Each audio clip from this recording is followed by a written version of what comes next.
This is Movers and Shakers, where we interview the upcoming generation of Make It Happen multifamily investors to share their story. Welcome to the Movers and Shakers podcast. My name is Geno, co-founder of Jake and Gino, multifamily investor, educator, father, mentor, and I'm joined by my co-host, Joshua Ryan Rusin, the community director of Jake and Gino. Josh, how are you doing today? Gino, making it happen, my man. Excited that 2021 is around the corner here very quick. Reflecting on a big year, really good and productive, and then also looking forward to an even more big year in 2021. How about you? I'm the same as you, Josh. I am glad that 2020 is coming to an end. We had an amazing 2020, right? But it's always nice to turn the page and to think about what we're doing in the future. And I want everyone to think about, we had a gentleman named Luke Wren on one of our weekly classes. And one of the tips that he left us was, what is your 5 to thrive? Think of what your 5 to thrive is, 5 words that really define you. And for me, the first one was relentless.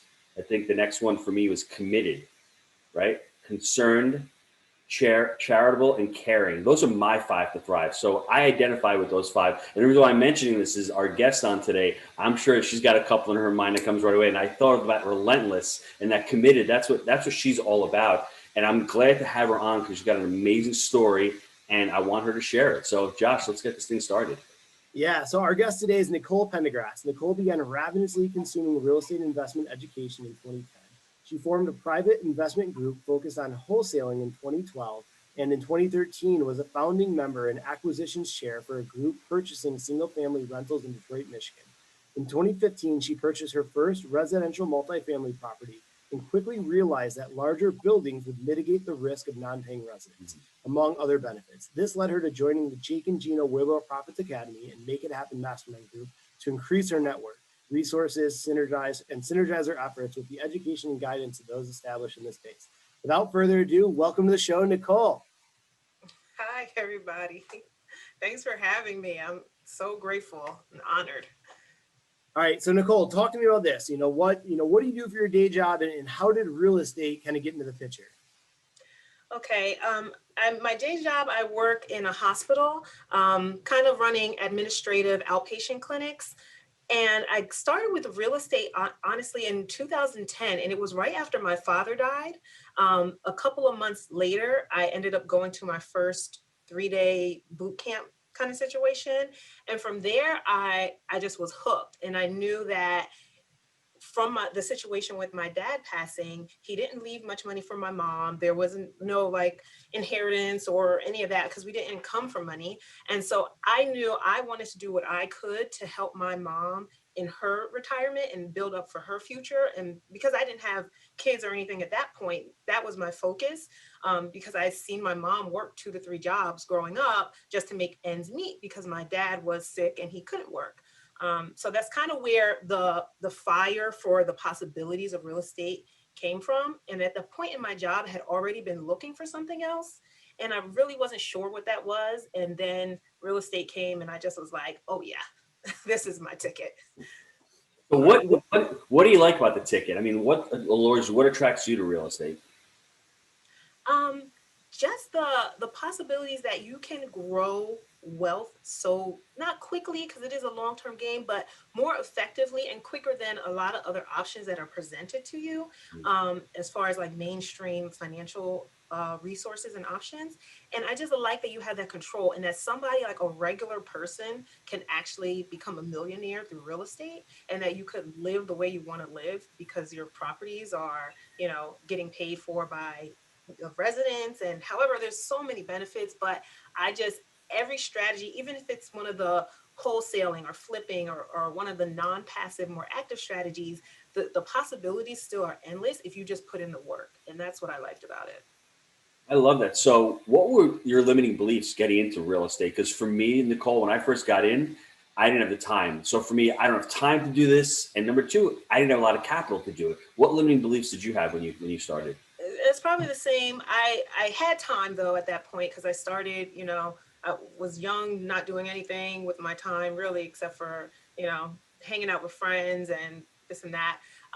But it really was the credit, the capital, and the belief that someone like me could get into real estate. Like I didn't know regular people did this. So it really was that, the resources, oh, I don't know how to do it. And those were some of the first limiting. But then once I started with the education, I kind of got that knowledge under my belt. But I think where it transitions, and I don't want to get too far ahead, but having that mentor and that guidance, and that was something I was always searching for early on in my career. And I think having that early would have catapulted me further than I am now, because there was a little slowdown when you're trying to do everything yourself, trying to learn everything yourself. You're unsure of certain things. You don't have that confidence. So then my limiting beliefs really were like the capital and the confidence, I think so.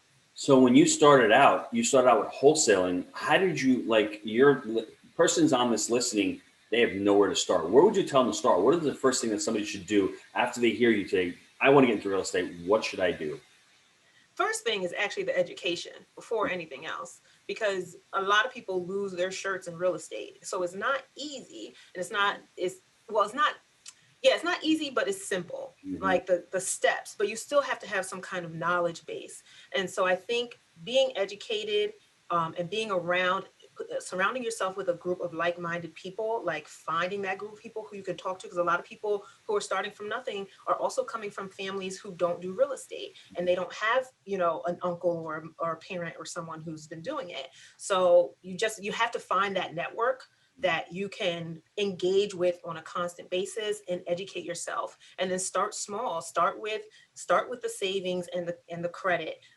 There are ways around that, but that also takes the network. So that's the education, the group of like-minded people, and then the network, and getting out there and putting your face out there to connect with people. And if they see your passion and your drive, people will want to work with you and want to help you.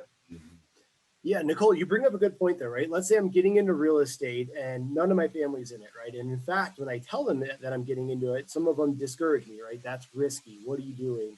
And, what advice would you give for someone in that situation? And how did you deal with it with your family, kind of being the one to, push through and kind of show them the way and lead by example? Well, actually, I'm very fortunate and blessed that my mom from the very beginning pushed me towards it. She was very supportive.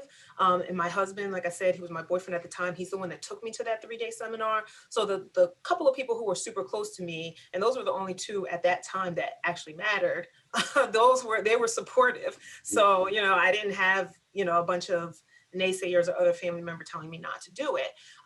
For the people who do have that, they're not telling you that out of spite or because they want to see you fail. They're saying that because from their limited beliefs, they're trying to protect you in the way they best think, how to do that. Or maybe even if they've heard the one-off story or some tenant trashed something, or, I know a friend who lost so much money. Everybody knows a friend who had some bad experience with real estate. Who knows their situation? Maybe they weren't educated enough. Maybe they didn't take some certain steps. You don't know all the background information as to why their situation didn't end up right. Or they had trouble with real estate, or maybe they just didn't have the grit to push through, because everyone has troubles with no real estate deal goes perfect. Everyone has an issue with real estate. So it just depends on how you handle that and how you move forward.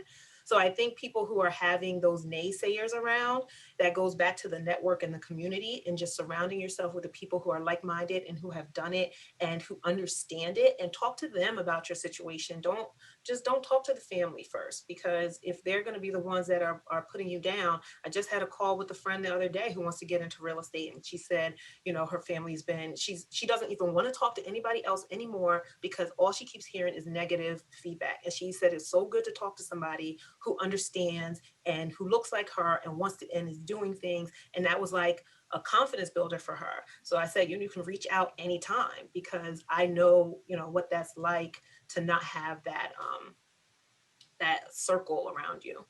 Well, what have you done, Nicole? I mean, you joined Jake and Gino. Do you think that's one of the steps you took and the mastermind group to getting around other like-minded people? Because I'll give you a quick example for myself. Yeah. When I first started out, it was me, myself, and I. And then I met Jake, right? And I met Jake, and I got lucky. And I tell the story.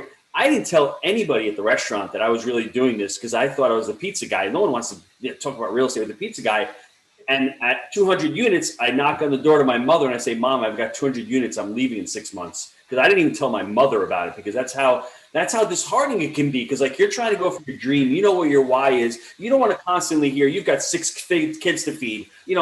Any business, any endeavor you do is going to be difficult. Real estate's going to be difficult. Working a 9 to 5 is going to be difficult. Raising a family is going to be difficult. Anything that it's worth doing in life is going to be challenging, but you need to have a strong enough why. And getting back to your why of you having legacy wealth and you having financial control, I challenge everybody listening to this, go dig down deep into your why. You don't lack motivation. You lack the clarity of doing it. And I think, once Nicole got that clarity, bam, off to the races, join the community and get clear on what your steps are. So that to me is all amazing advice. What would you say to other people? Like, what else should they be doing? You're getting the education. I see that you're really active on Instagram, Facebook. You do all these videos.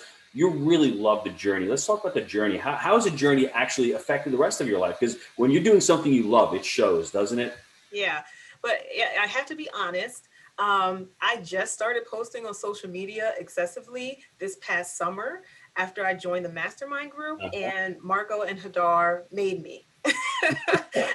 and then one of the mastermind members tagged me on some random LinkedIn post about a 10-day commercial real estate challenge. And that you're supposed to post every day for 10 days and get a certain amount of likes and to get a certain amount of comments. And I was like, oh my gosh, how am I going to do this? Like, I don't have enough content for 10 days, like 10 days in a row, it takes so long to write each post. But I think if it wasn't for Marco and Hadar forcing me to say, all right, you have to start telling people, you have to start posting on social media. And if it wasn't for, I'll say is Yosef the Brosef, tagging me. He didn't even read the post. He just tagged a bunch of people. He didn't even know what he was tagging us into. And I complained to him later. He was like, oh, you're supposed to do that? And I was like, oh my goodness, I can't. But if it wasn't for him tagging me, then I wouldn't have, I don't think, jump started so heavily into it. So that was definitely a big catalyst. And before that, for years, I've been studying. 2010, I said, was when I started studying real estate. My close friends and circle and stuff, like, they knew I was doing it, but I wasn't putting it out there on social media on a regular basis, even though I know, like, one of the things you're supposed to do, you're supposed to tell everybody what you do, right? But I guess at certain points, I didn't feel like a real estate investor. So especially before I did like my first building or deal or whatever, it's kind of like, how can I tell people I'm investing in real estate when I'm not, So it was like, that's another limiting belief, because I was still on that journey working towards it. And I also didn't want, I don't know, to feel like, even after I had done some deals, I didn't want to feel like I was bragging, or the certain circles, because everyone in all different aspects of your life follow you on social media, and certain aspects of my life, I didn't want them to think that, like, I'm this big shot, or I'm doing all this stuff, or I'm rolling in the dough, that kind of thing, which I'm still not rolling in the dough, but I'm on my way to working towards that.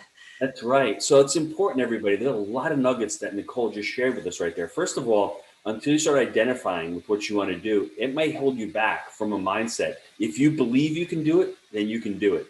Number 2, I want Josh, you especially, to write this down. What people say is about them. What you hear is about you. That's really, really important.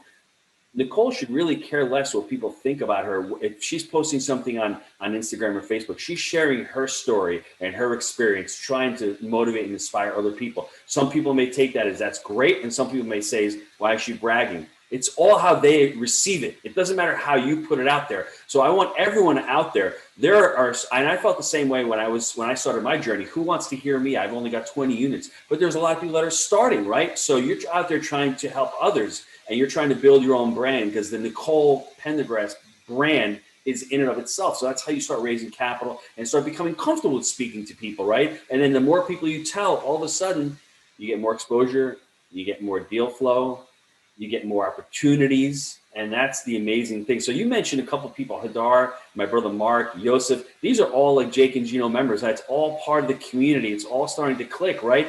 I mean, you join the community, and when you joined it, what was the experience when you joined it? Before you were not there, what was that experience once you joined it? What did you solve? What problems did you solve after you joined the community?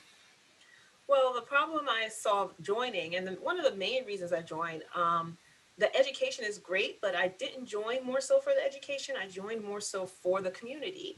And I wanted the resources. I wanted people to be able to reach out to and connect with and find out, like, maybe I could partner with somebody who is good with raising capital and I can find the deal, or some of my other still limiting beliefs. But at least I figured if I was in this community with all these people who are doing it and have way more units than I do, and like have been doing it for years, then I'm going to be in a good spot, and I'll just go through, I can network. So I joined in late fall, early winter, early fall of 2019. Yeah, 2019. So the beginning of 2020, like after I did a little bit of researching, talked to my coach, discovered a market that I was going to focus on.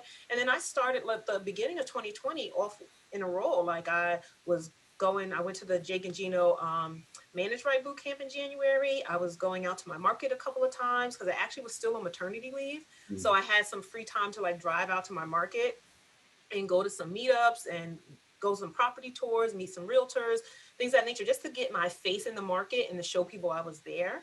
And I knew I need to do as much of that as I could before my maternity leave ended. So I was trying to use that time wisely. And then Corona hit. But just kept it going, kept networking virtually and trying to be involved. But I did still feel that like momentum dying down. And so I knew I needed something more. I still was working on my own. I had found somebody in Jake and Gino who was also in the same market at that time. So we did start working together on some stuff, not like as a true partnership, but just maybe a JV on certain things, depending on what we found. And then they decided to switch markets. And so then I still was kind of like working by myself on a daily basis.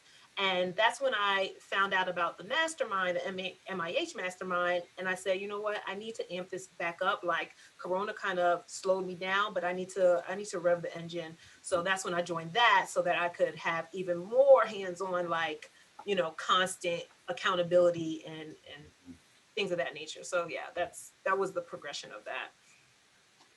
Nicole, on your most recent deal that you did, you found your partner through the community. Tell us a little bit about that, and let's kind of start talking about that deal as well. Yeah. So I actually, in the summer, after joining the mastermind group, I started like networking heavy. I was having calls all the time. And I just, every person either in the mastermind or from Jake and Gino that I talked to would refer me to another person to talk to, refer me to another person to talk to. So down the line, I ended up speaking with Dwight, and he referred me, because of my market, referred me to one of his friends who he had done a deal with before and he knew was in that general area.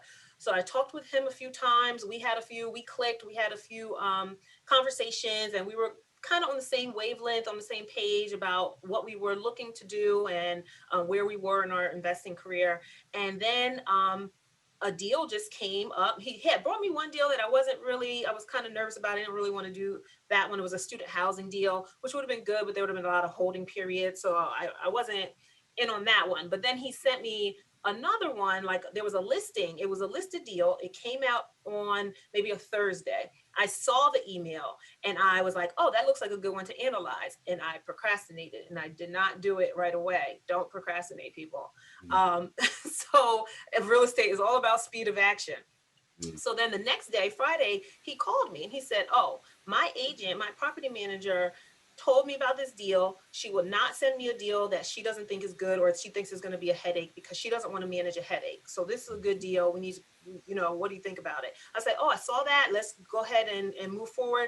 We ended up putting in a full price offer right away because we thought if we have to analyze, once we analyze it and it looks like it's not a good deal at all, we could always just pull out of the contract, which I know you don't want to do, but if the numbers didn't make sense, we always could. Found out there were a few other offers in that weekend. And by Sunday night, he was calling me, telling me that our offer was accepted.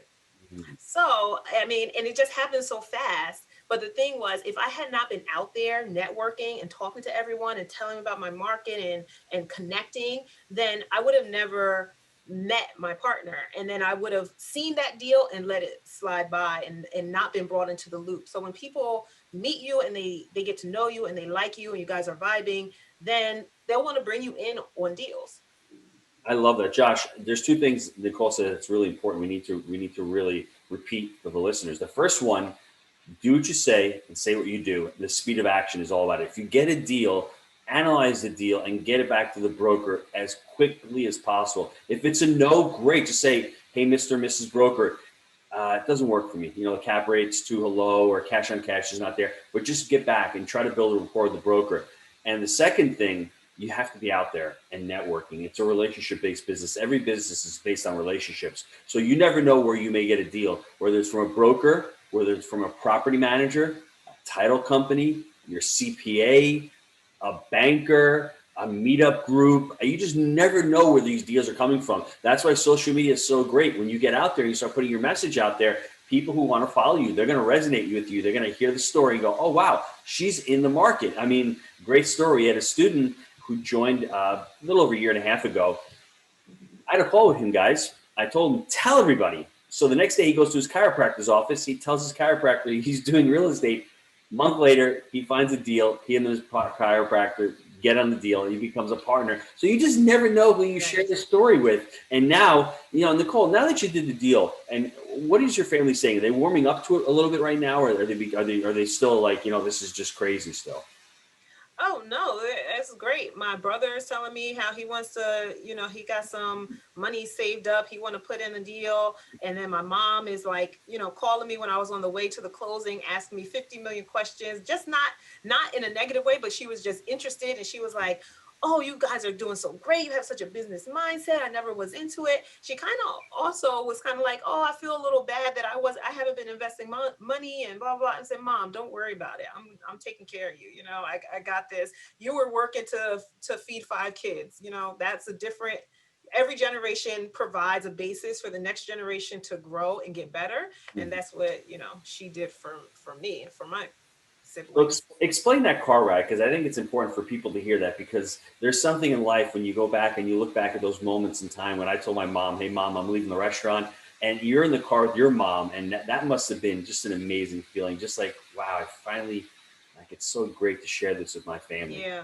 It really was. And, just thinking about it now, in the moment, I kind of was like, I got to listen to the GPS or I'm going to miss a turn, but thinking back at it, it really did feel good because she knows I've been in real estate all this time. And, she knows I have my 3 family and then, I'm doing stuff. I'm always talking about like I'm doing real estate here and there, but to tell her that I actually closed on it, or I was going to close on a 6-unit apartment building, that just made her get excited. And she's just like, I got telling her friends, and her friends are saying, oh, she's an agent. And like, no, you way above that, honey. You like, no offense to any agents out there. But, so my mom was just like, amping, it's giving her some pride too. And I feel good that she was still here to be able to see me at least accomplish this first milestone. Mm-hmm. So I want you to share your other goals with the listeners, because I'm sure you want to be a role model for your community, you want to be a role model for your family, and even for your friends and all that. Can you share your ultimate goals with real estate? Ultimately, I really want to bring other people in who traditionally have not had the opportunity. Mm-hmm. I think that's something I'm getting more clarity on over the past year or two, when I have my why, of course, is my kids, and making sure, I have generational wealth and I'm building up for my family in the future. But the second why has been creeping in, and it's really that I just feel like I'm a regular person. I didn't come from money. A lot of people who get started in real estate say that, and they haven't. I grew up, not poor, but working class, with one income for 5 kids. So, it was a struggle sometimes. But I really want people who traditionally have not had the opportunity or access to the opportunity. A lot of deals, if you're doing a syndication, a 403C, B. If you're doing a B, then you have to know somebody who's in that deal and doing it. And a lot of people don't know somebody who's doing the deal. So they can't, and anything deal that they see advertised is for accredited only investors. So I think one of my major sticking points and my whys really that I want to work on is just building up the community of people who have not had opportunity, or whose faces you don't really see in real estate all the time. And that goes to like women, that goes to African Americans, or other people of color, other people who are like socioeconomically like on the lower class and need some help getting built up. So I don't think that it should just be for people who are wealthy, but I think it also starts with the mindset. So a lot of people have to work on their mindset. Some people in those situations have the right mindset, but just don't have the opportunities. So that's when it's like, okay, you have the right mindset, come on over.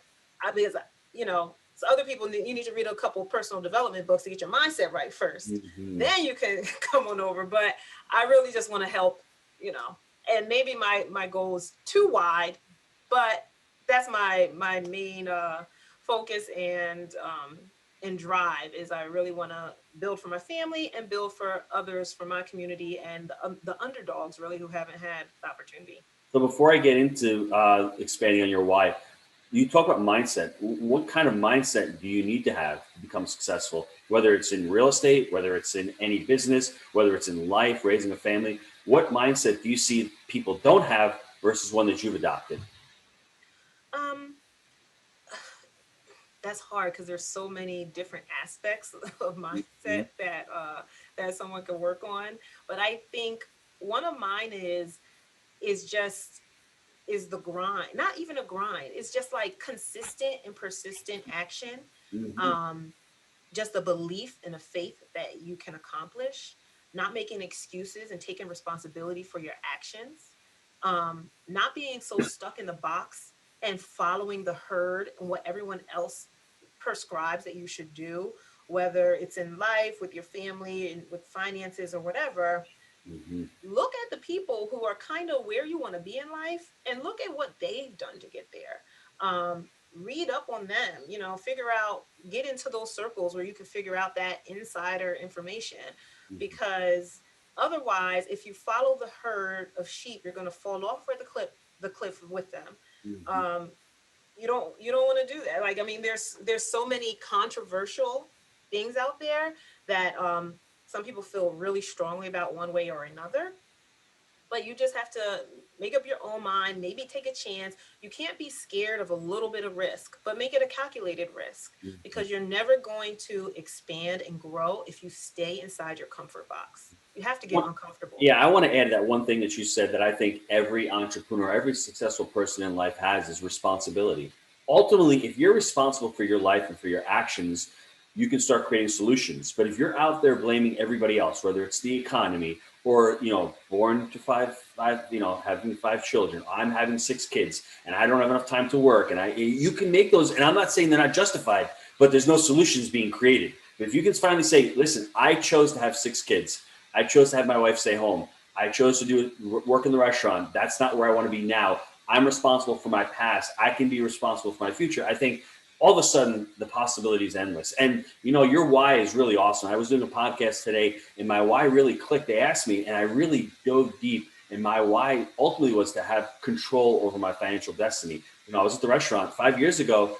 COVID would have destroyed me, right? Looking back at it, I'd have no business right now. So I think that was everyone says their family and all, and that's great, but you really need something to really light a passion underneath you and to have a strong enough why. And your why is really strong because you're empowering other people, right? You're bringing other people that didn't have this opportunity. Whereas 5 years ago, you might've been thinking, I just need investors, right? I need to get money from people. But now the why is so big that you're saying to yourself, wow, I can offer an opportunity that people would never have had to invest in real estate. And that's a really big why. Is that going to happen tomorrow? Maybe not, but that's on the radar. That's going to keep you going. So every time you get a broker calling you up and saying no, or you get a tenant, destroying an apartment, or a deal doesn't work, it's not going to stop you. It's going to hurt, but you're going to say, my why is really way too big to stop at something so small. Does that make sense? Yeah, exactly. It makes a lot of sense. Wow. So, I want to take a quick time out to hear from our sponsors, but on the flip side, I want Josh to go into some personal development questions as well. Are you looking for ways to improve your life? Here at Jake and Gino, our mission is to empower students through financial education and the vehicle of multifamily investing. Yes, Jake. We agree that a person with financial intelligence can change the world for the better. We've created our proprietary 3-step framework, buy right, manage right, and finance right, that we teach to our community. This framework, along with education, our one-on-one mentorship, on-site boot camps, and the amazing community has propelled our students to massive success. We've all been there. We've had so many students that have been able to shift their mindset, overcome limiting beliefs, and set a clear path to achieve their goals. Whether you're currently fixing and flipping, wholesaling, or buying single-family rentals, and you know that multifamily investing is the right vehicle for you, I encourage you to visit jakeandgeno.com/apply to schedule your complimentary consultation with our team. And I want to let you know this isn't a high-pressure sales call. It's really just a discovery call to get to know each other better and see if we're a good fit for working together. And if for any reason we're not a good fit, our team has tons of resources we will share with you to help you along your journey. If you're ready to stop spinning your wheels, go to jakeandgeno.com/apply and schedule your call now. All right, Nicole, I have some short answer questions here for you. What is your favorite book you've ever read and why? Oh my goodness.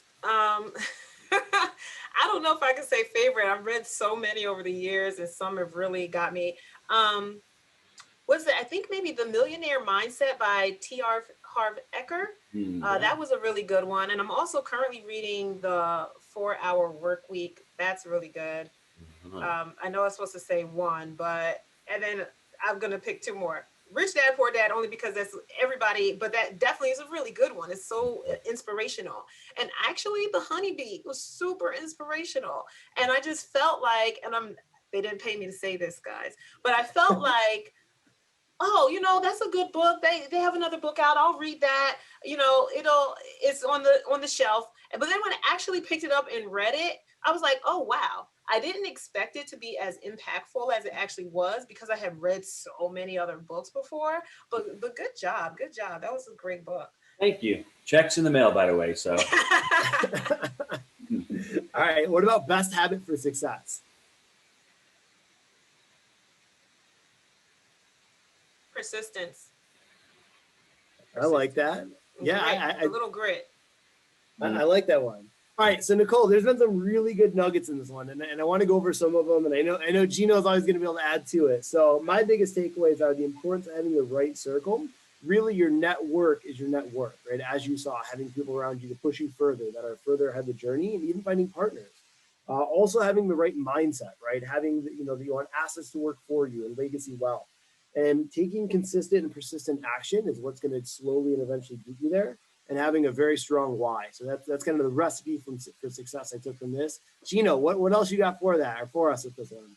So Josh, what was really cool about the story, right? I mean, we all have our own separate journeys. And like Nicole said, we all have our own different realities, right? Where we start. But I think for her, the whole real estate journey started when her dad passed away. And then he saw that her mom, didn't have the savings for her retirement and wanted to start taking care of her mom. And she was still single. She went to that boot camp with her boyfriend at the time, the 3-day boot camp. And that's all it takes, everybody, is just getting started and just listening to something different and having an open mindset, not being shut down and saying everything is a scam. There are a lot of scams in life, but every now and again, you fall into something that makes sense. Having an open mind, everything is a possibility. And I think from that possibility, just getting locked in, starting the wholesaling, starting in 2015 with the residential, and then, continuing on the job.